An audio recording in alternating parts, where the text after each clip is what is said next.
Bom dia a todas, bom dia a todos. Boa tarde a todas, boa tarde a todos. Sejam todos bem-vindos e bem-vindas. E, é claro, boa noite a todas e boa noite a todos. Estavam pensando que eu tinha esquecido. Claro que não. Para vocês que são de dia, vocês que são de tarde, vocês que são de noite, sejam todos muito bem-vindos e bem-vindas a esse nosso canal, a esse nosso reencontro semanal. Isso mesmo.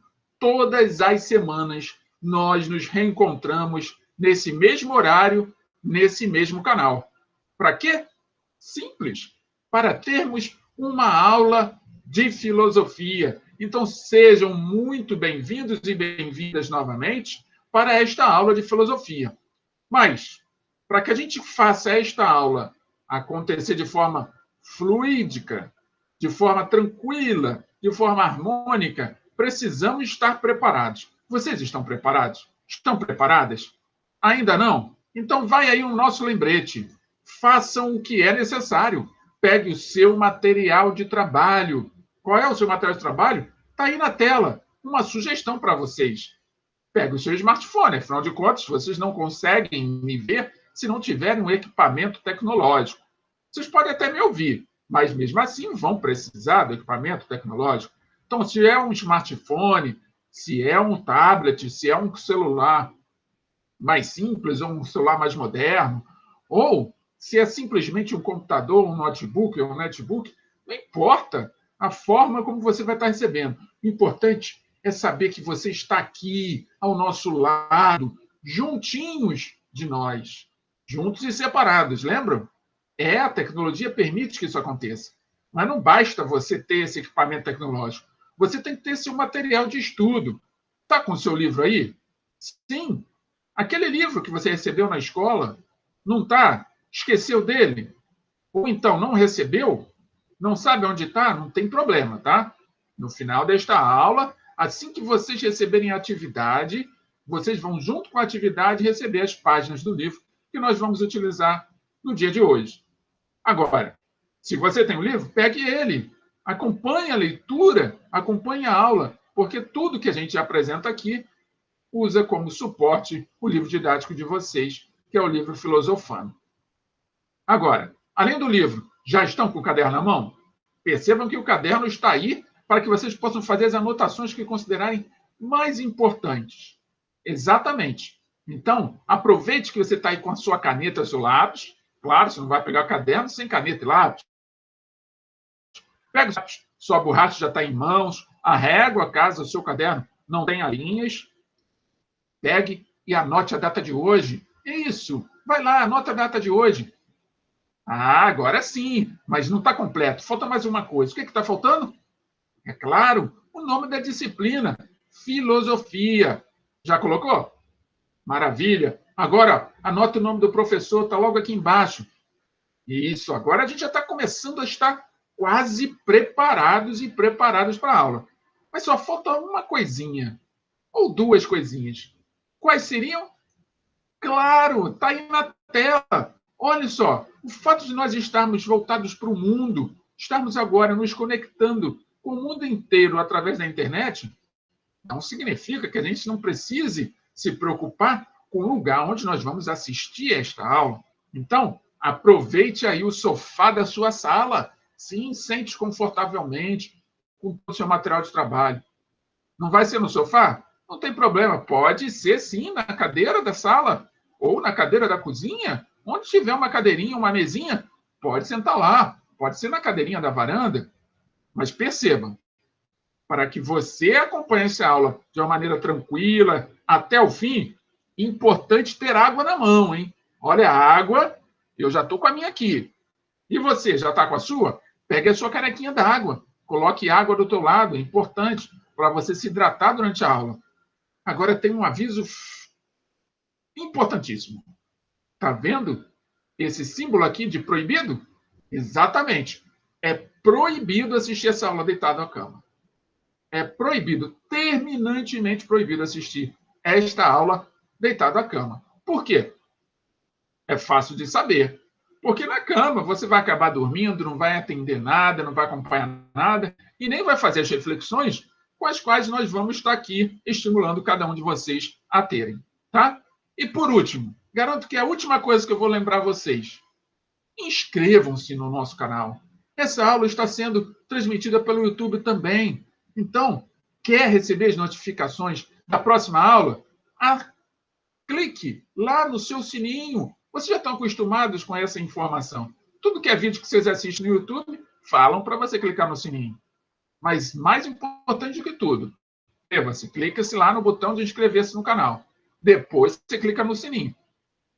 Não sabe para que serve o sininho? É claro que você sabe. O sininho é para que você possa ficar recebendo as notificações de toda a aula que for lançada.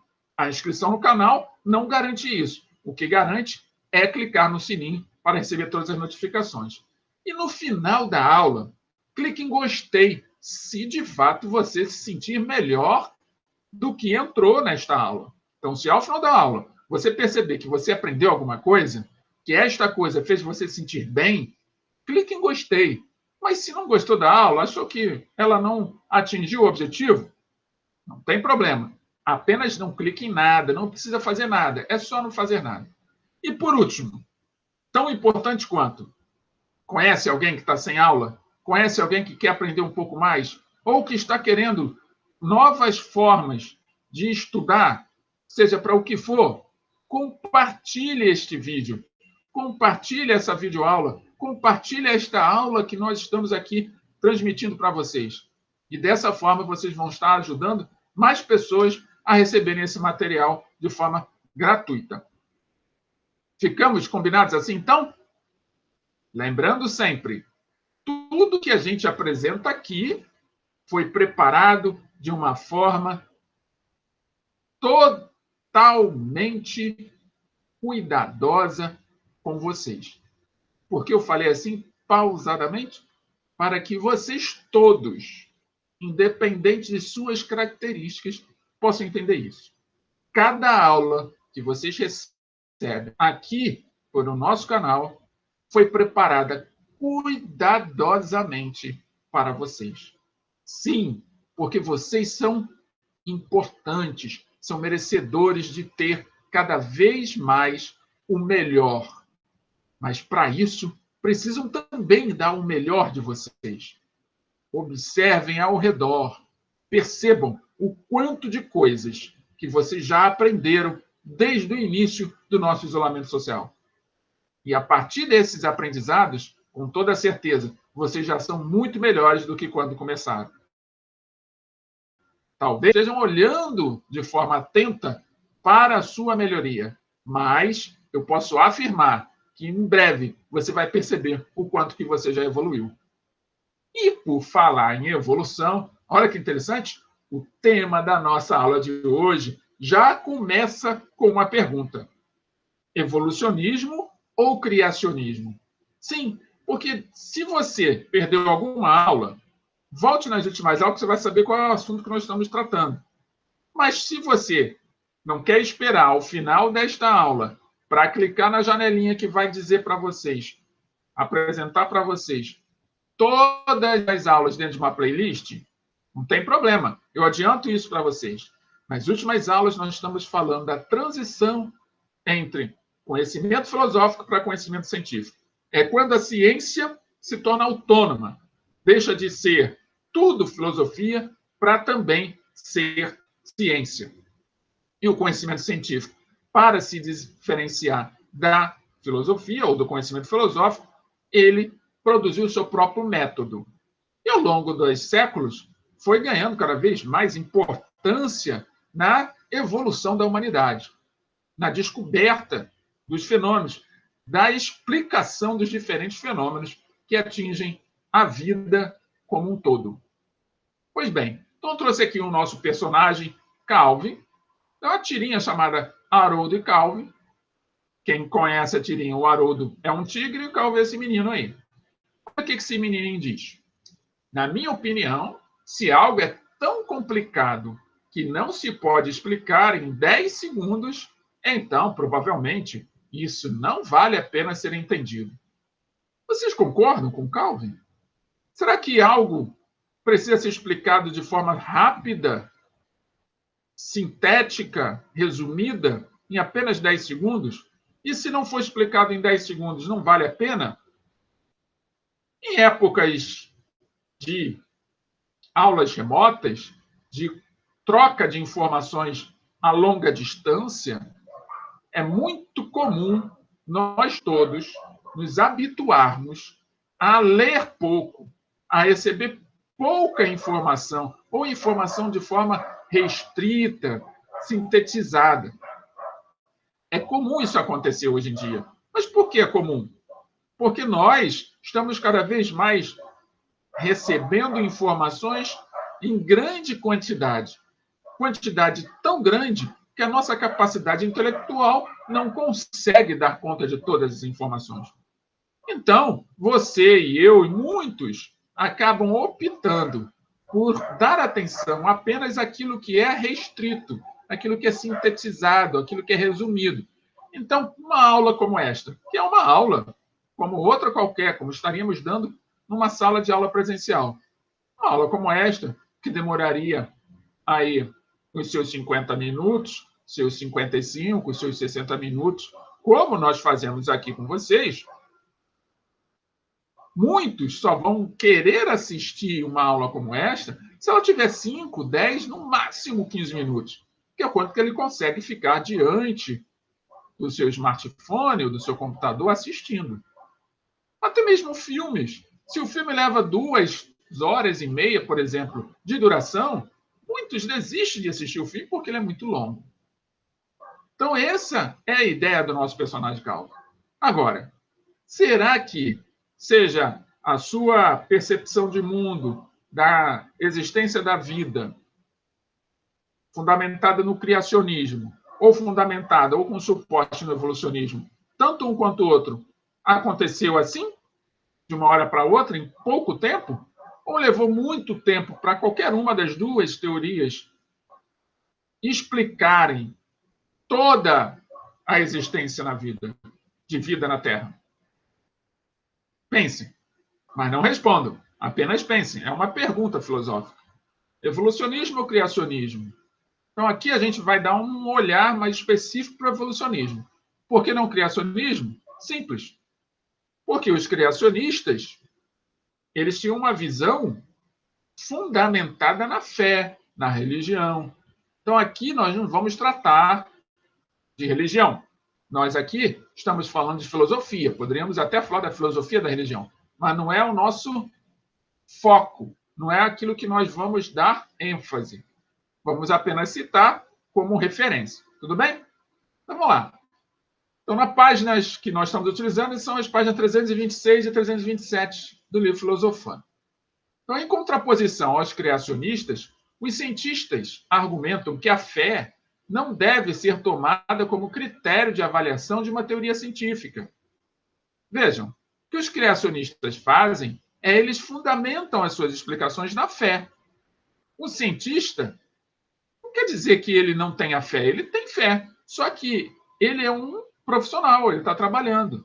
E o trabalho dele exige que ele apresente resultados. E esses resultados recebem, ou melhor, só podem ser encontrados se tivermos um método, um sistema que comprove aquelas hipóteses todas com as quais o cientista é capaz de produzir. Veja na última aula que nós comentamos sobre isso, sobre a construção das hipóteses. Então, desde a Idade Moderna, a ciência separou-se da religião e tornou-se laica. O que significa isso? Que a ciência, assim como fazia parte da filosofia, também se reuniu durante um tempo com a religião. Só que ela passou a ser laica. O que significa? Que ela não segue dogmas, não segue doutrinas religiosas. Não está à mercê de doutrinas religiosas. Ela é autônoma, admitindo, então, apenas o que pode ser testado de maneira objetiva e amplamente discutido por toda a comunidade científica. Também se falamos sobre comunidade científica na aula anterior. Então, o que nós estamos dizendo aqui é que a ciência para ser, de fato, ciência, para produzir conhecimento, primeiro precisa existir um debate, uma discussão com todos aqueles que pertencem àquela área. Segundo, ela busca a objetividade. Seus sentimentos e emoções, ao máximo, têm que se deixar de lado. Claro que não é tão simples assim, mas toda a meta, todo objetivo é esse. Ficou claro isso para vocês? Excelente. Então, para que a gente possa já dar o início nas nossas palavras-chave, anotem aí, a primeira palavra-chave é evolucionismo.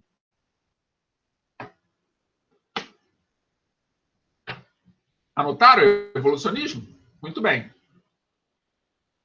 Então, a postura do cientista, até coloquei aqui um desenho de um cientista fazendo suas experiências.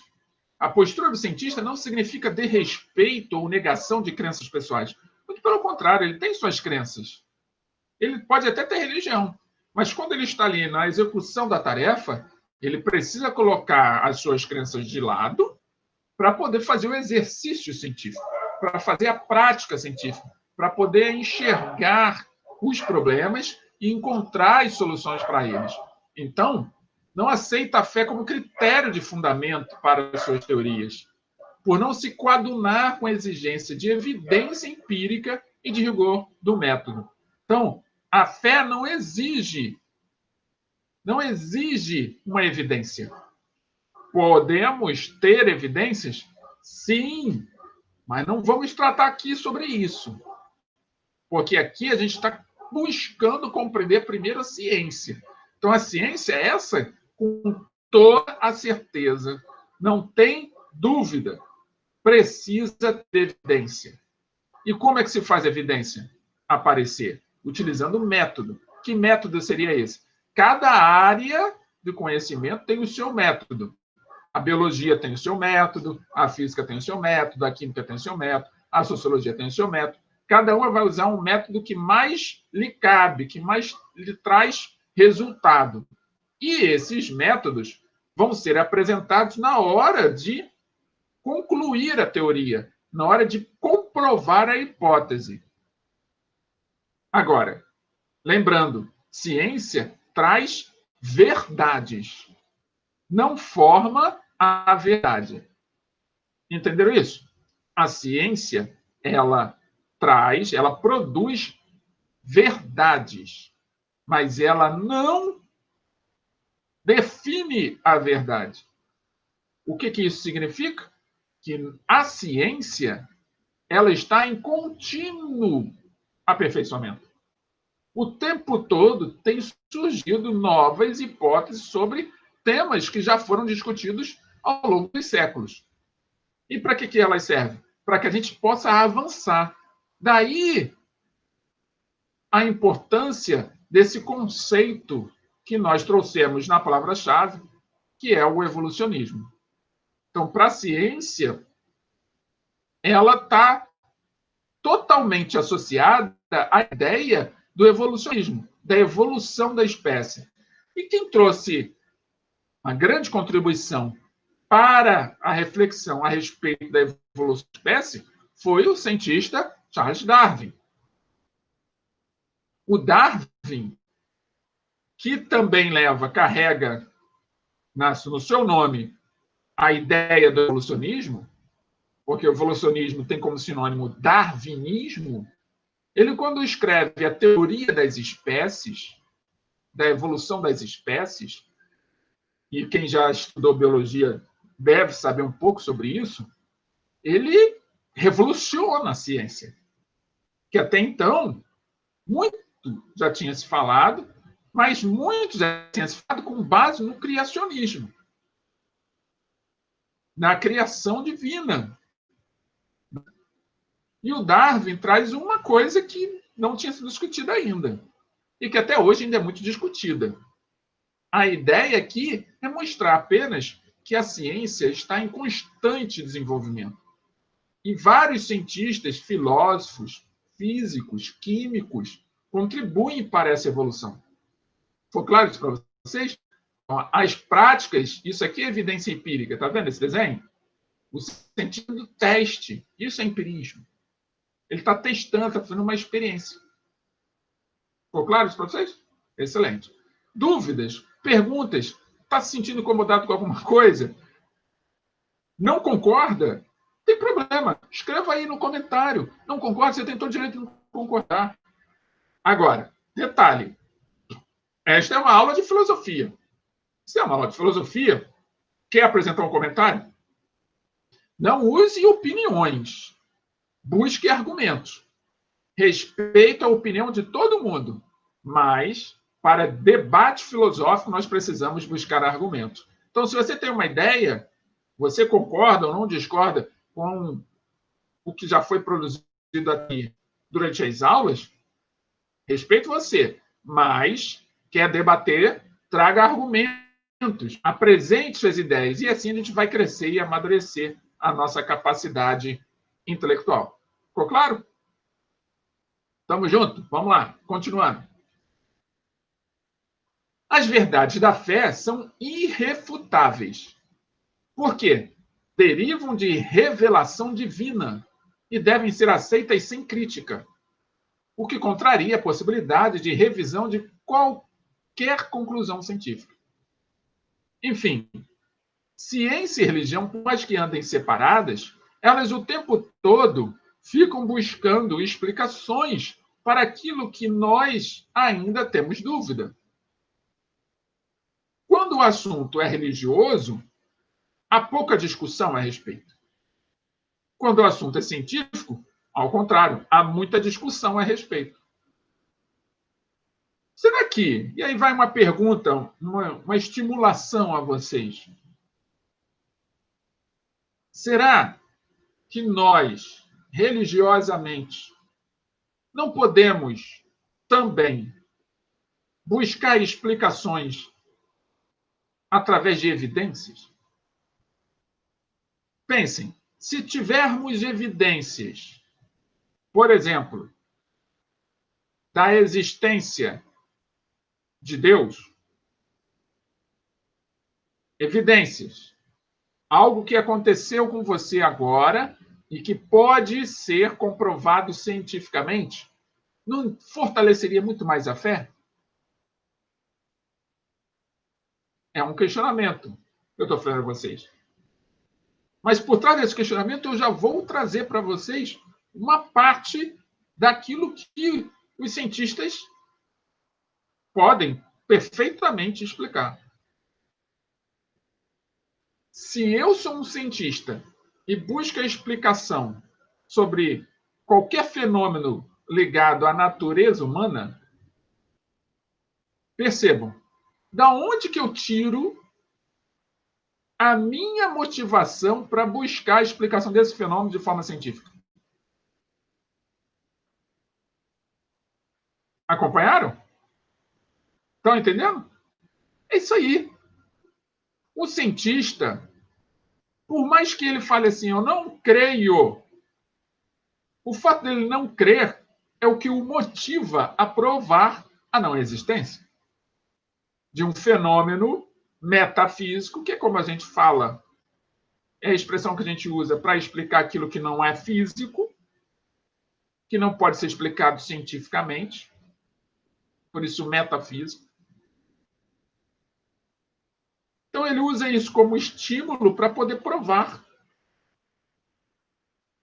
Então isso não é religioso? Ele não usa a fé para poder... A fé do não crer. Sei que é confuso em alguns momentos, mas o não crer é um estímulo para provar as crenças. Porque não estão separados. Na verdade, não estão separados. A luz é a mesma. E qual seria essa luz? A verdade. Tanto cientistas quanto religiosos apenas buscam explicar a verdade. E que verdade é essa? Seja ela qual for. A verdade sobre qualquer fenômeno natural. Desde a origem da vida, a origem de planetas habitados diferentes da Terra. Ou seja, se a Terra é redonda ou plana, se existe vida ou não após a morte, toda a explicação científica, por mais que ela pareça ser contrária às explicações religiosas, na verdade, as duas se somam. É a perspectiva do cientista que pode direcionar para um lado ou para o outro, atender às necessidades de descoberta de um ou de outro. As mentes que precisam estar preparadas para aceitar ou não aceitar aquilo que se apresenta de forma evidente. Então, por mais que eu seja um cientista, por exemplo, e tenha uma evidência metafísica da existência de Deus, se a minha mente não estiver preparada para aquela evidência, eu vou continuar acreditando que aquilo é falso, que aquilo não aconteceu, e vou buscar várias explicações para comprovar minha hipótese que aquilo é falso, por mais evidente que esteja. Porque a evidência ela só tem valor para o cientista se esse cientista estiver com a mente em sintonia com aquilo que ele busca conhecer. Se ele estiver em busca do conhecimento, mas estiver pensando em outra coisa, ou estiver buscando o conhecimento apenas para contradizê-lo, não adianta ter evidência. Concorda? Não concorda? Ótimo. Concordando ou não concordando? Comente. Vai ser muito bem-vindo o comentário de cada um de vocês. Vamos prosseguir, então? Vamos lá. Surge a nossa segunda palavra-chave, a geometria não euclidiana. Professor, geometria na aula de filosofia? Não, eu não entendi.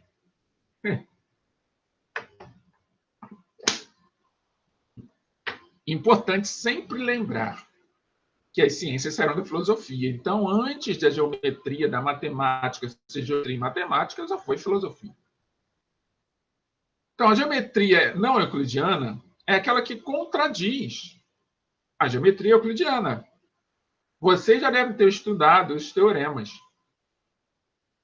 E deve ter estudado, por exemplo, o paralelismo. Lá na geometria. Então, Euclides é responsável por várias teorias ligadas ao paralelismo. Lembrando que Euclides viveu há muitos séculos atrás. Tem um papel fundamental para a matemática. Agora, o que a teoria não euclidiana traz para nós? Não vamos tratar disso aqui, afinal de contas, é aula de geometria. Mas ela traz um primeiro momento, que é o questionamento sobre a verdade científica. Esse é um ponto. Vamos ver? Fala-chave? Então vamos lá. Que será a crise da ciência? Então, a crise da ciência moderna é uma crise de legitimidade e fundamentação. Isso porque as antigas relações que a ciência tinha com a verdade foram questionadas, pois já não há critérios que possibilitem um conhecimento absolutamente certo e seguro. As dúvidas cresceram em relação à ciência. Já não se pode afirmar com tanta convicção que algo vai acontecer, mesmo que você tenha suporte científico, mesmo que você tenha evidências. E a geometria euclidiana faz isso. Como? Pesquisem sobre geometria euclidiana. Eu vou trazer, no finalzinho dessa aula, um exemplo. Mas pesquisem.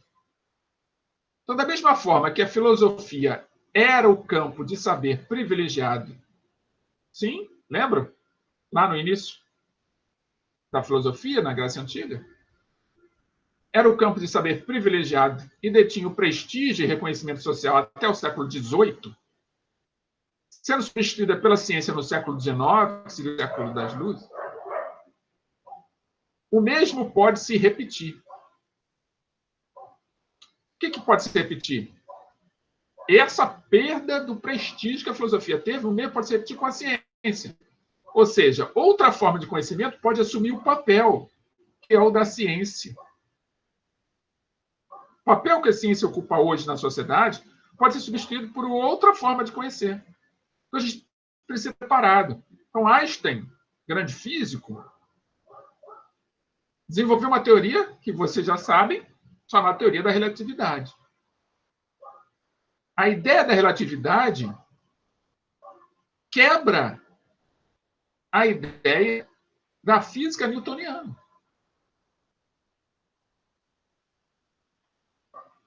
Por isso, eu trago a terceira palavra-chave, que é a física não newtoniana. Porque a partir da compreensão da física para um olhar diferenciado daquele que Newton produziu, é sinal que nós estamos cada vez mais distantes da verdade. Não podemos mais, pelo fato de ser científico, ter convicção de que aquilo dali é a verdade ou é a proximidade máxima que a gente tem da verdade. Irrefutável. Então, aqui nós trazemos para vocês 2 exemplos. Isso aqui é um cristal de um floco de neve. E aqui está o símbolo do átomo quântico, da relatividade de Einstein. Então, tanto um quanto o outro produzem, são exemplos. Aqui o cristal do floco de neve é a produção, é a descoberta da geometria não euclidiana. E o de baixo, desenho de baixo, é a comprovação da física não newtoniana, que para muitos aí pode se chamar de física quântica. Então, o que importa é que muita coisa se transformou no conhecimento científico. E não podemos ter uma postura ingênua diante dessas transformações. As mudanças estão acontecendo. Precisamos abrir a nossa mente para novas verdades.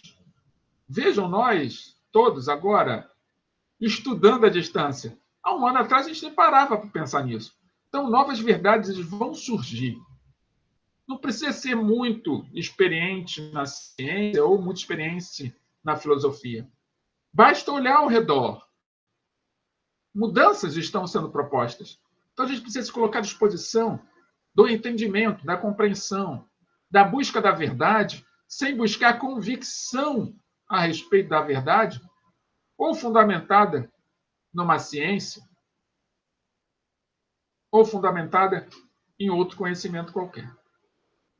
A verdade, a gente sabe que ela existe, mas é o processo da busca que faz nós nos aproximarmos dela. Não definir um caminho apenas para chegar na verdade, porque muitos são os caminhos até ela. O que importa é você saber que você, com o seu esforço, vai conseguir chegar até lá. Mas esse esforço precisa ter estudo, precisa ter preparação, precisa ter desenvolvimento. Conseguem compreender? Muito bom. Então, estamos chegando ao final da nossa aula, mas importante. Se tiver qualquer dúvida, qualquer comentário, escreva. Não se acanhe. Esse canal é de vocês. Leva o meu nome, mas é de vocês. Ele é feito para vocês. É pensando em vocês, como eu disse no começo. Ele é cuidadosamente criado para vocês. Então, todas essas aulas foram cuidadosamente criadas para vocês. Então, se tiverem comentários, comentem. É muito importante o comentário de vocês. Então, eu quero aproveitar, inclusive, agora, antes de finalizar a aula, para agradecer aqui, pessoalmente, a participação de cada um de vocês, aos comentários que vocês têm deixado, ao retorno que vocês têm dado. Meu muito obrigado por me receberem em vossas casas. Sempre que eu abro esse canal para a gente começar a aula, eu recebo vocês em minha casa também. Então, é muito bom poder estar aqui ao lado de vocês, mesmo separados. Porque é assim que a gente cresce. Olhando para frente, continuando, dando continuidade ao processo do aprendizado. É isso que é transformador. sem definições, sem dogmas, sem restringir-se ao aprendizado. Porque muitas informações chegam até nós. Precisamos aprender a selecionar as melhores. Aqui a gente faz o esforço de selecionar as melhores. Mas precisamos que vocês também façam esse esforço. Estamos combinados assim, então? Então vamos lá para o finalzinho da nossa aula? Todo final de aula, nós precisamos de prática. Então, vamos praticar um pouco? Lembrando que dentro de instantes vocês vão estar recebendo a atividade da aula de hoje. Sendo que a atividade da aula de hoje só vai estar a letra A, B, C, D e E no formulário. Então, vocês me acompanharam até agora. Continuem nos acompanhando. Leiam junto comigo, continuem lendo. E escolham qual é a opção que vocês considerem que vai responder essa questão. Escolheu a opção, marque lá no formulário de atividade. E os demais que estão aqui nos acompanhando, muito obrigado por estarem aqui conosco pelo YouTube. A mesma coisa, é só responder no comentário que a gente corrige e também faz os nossos comentários. Então vamos lá na leitura? Preste atenção na leitura. Segundo Chauí, Marilena Chauí, que é uma filósofa brasileira, o estudo das ciências evidencia a existência de um ideal científico. Embora continuidades e rupturas marquem os conhecimentos científicos, a ciência é a confiança que a cultura ocidental deposita na razão como capacidade para conhecer a realidade. Mesmo que esta, afinal, tenha de ser inteiramente construída pela própria atividade racional. A lógica que rege o pensamento científico contemporâneo está centrada na ideia de demonstração e prova, baseada na definição ou construção do objeto do conhecimento, por meio das operações de análise, síntese e interpretação. Chauí e Marilena, Convite à Filosofia, que é o título do livro. São Paulo, Editora Ática, 2005, página 232 e 233. Vamos à pergunta. Para Chauí, a ciência contemporânea funda-se, a ciência contemporânea funda-se nos seguintes pressupostos, exceto, preste atenção, a pergunta aqui é o exceto, ou seja, são 5 opções. 4 opções vocês vão responder e vão entender que estão corretas. Apenas uma está errada. Então, vocês vão marcar a errada. Entenderam? 4 estão certas e uma está errada. Qualquer dúvida, sem problema, é só comentário. Então, vamos lá. Letra A. Na distinção entre sujeito e objeto do conhecimento, que permite estabelecer a ideia de objetividade. Letra B. Na ideia de método como um conjunto de regras, normas e procedimentos gerais, que servem para o autocontrole do pensamento durante a investigação. E, após esta, para a confirmação ou falsificação dos resultados obtidos. Letra C. Nas operações de análise e síntese, isto é, de passagem do todo complexo às suas partes constituintes, ou de passagem das partes ao todo que as explica e determina. Letra D. Na ideia de lei do fenômeno, isto é, de regularidades e constâncias universais e casuais, que definem o modo de ser e de comportar-se do objeto, seja em suas relações com outros objetos ou campos de saber. Letra E. Na criação de uma linguagem específica e própria, distante da linguagem cotidiana e da linguagem literária. Então, escolham qual é a opção que vocês acham que está errada e marquem. Qualquer dúvida, volta um pouquinho o vídeo e leiam novamente, tá bom? Então, chegamos ao final de mais uma aula de filosofia e, como todas as aulas, nós trazemos para vocês uma mensagem. E a mensagem de hoje é do filósofo Aristóteles, um filósofo grego. Vamos a ela. A excelência nunca é um acidente. é sempre o resultado de alta intenção, esforço sincero, inteligência e execução. Representa a escolha sábia entre muitas alternativas. Escolha, não acaso, determina o seu destino. Vou repetir a mensagem de Aristóteles. A excelência nunca é um acidente. É sempre o resultado de alta intenção, esforço sincero, inteligência e execução. Representa a escolha sábia entre muitas alternativas. Escolha, não acaso, determina o seu destino. Reflitam sobre essa mensagem, comentem se acharem necessário, se assim quiserem. E chegamos ao final de mais uma aula de filosofia. E antes de terminar, antes de nos despedirmos, inscrevam-se no canal. Se gostaram da aula, curtam e, fundamentalmente, sejam caridosos. Compartilhem com aqueles que vocês acham que, por alguma razão, não estão tendo acesso a um material de aula que nós estamos produzindo.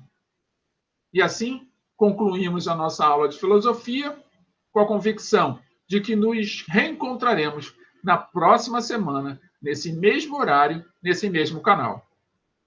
Um beijo no coração de cada um de vocês. Nos vemos na próxima semana. Até lá.